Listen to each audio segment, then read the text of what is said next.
Over Karzai में बल्दियाती इंतखाबात से कबल आजाद उम्मीदवार आजम खान ने मुखालिफ उम्मीदवारों के कई मजबूत किले फतेह कर लिए। 31 मार्च को सिर्फ रस्मी कार्रवाई होगी। मसीह जानते अब्दुल बासित की इस रिपोर्ट में। जिला और अगजई में बल्दियाती इंतखाबात के आखिरी मार्के में आजाद उम्मीदवार हाजी आजम खान ने अपनी कामयाबी के झंडे गाड़ते हुए कई मुखालिफ मोर्चे फतह कर लिए। ये पहला कैंडिडेट है तकरीबन ये 10 सालों में कि हमारे उजर पे इसने तशरीफ ले इधर। इससे पहले हमारा वोट जो था जवाद जी को देता है, लेकिन वो अभी तक हमारा उजर में नहीं आया है। उसके पॉलिसियाँ टोटल गलत है उसका।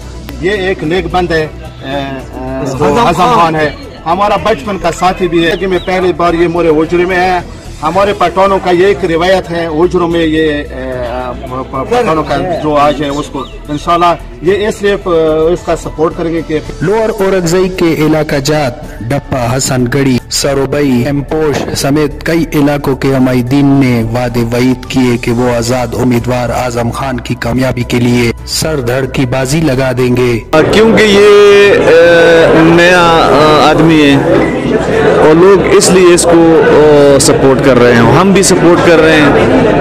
और सबसे पहले जब ये इन्होंने कैंपेन शुरू किया तो मुखालिफिन जो है वो थोड़े से इस इलाके में उसका असर रसूख थोड़ा सा ज़्यादा है, तो वो समझ रहे थे कि ये तो कुछ भी नहीं है। जब इन्होंने देखा, जब कैंपेन देखा, जो उन लोगों का जोश व खरोश देखा, तो मुझे ये महसूस हो रहा है कि जब मुखालिफिन घबरा जाए तो समझो कि हमारा पोजीशन स्ट्रांग है।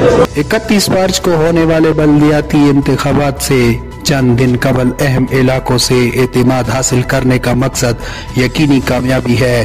अब लगता है कि पोलिंग डे को सिर्फ रस्मी कार्रवाई होगी। अब्दुल बासित, राज न्यूज़, कोहाट।